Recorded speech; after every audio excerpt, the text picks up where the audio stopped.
Hello everyone and welcome back to our YouTube channel. In this video, I'm going to show you how to fix eharmony dating app not working. First, we'll start with something very simple yet powerful. So over the time, apps store temporary files to load faster, but sometimes those files get corrupted and the app starts acting weird. To resolve this issue, we will first head over to our device settings.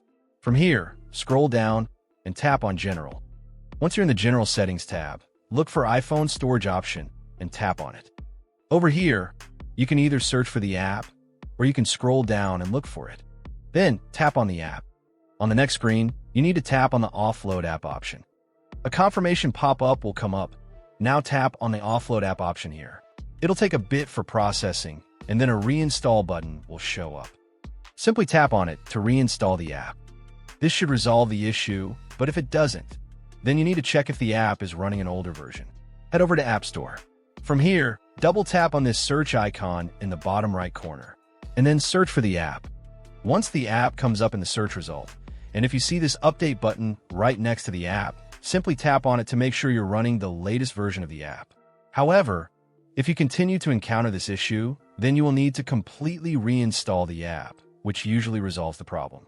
Head over to this screen the way we did before. And over here, tap on the Delete App option here to uninstall the app from your device. A confirmation pop-up will come up. Now tap on the Delete option here. Once uninstalled, open up App Store and search for the app in the search bar.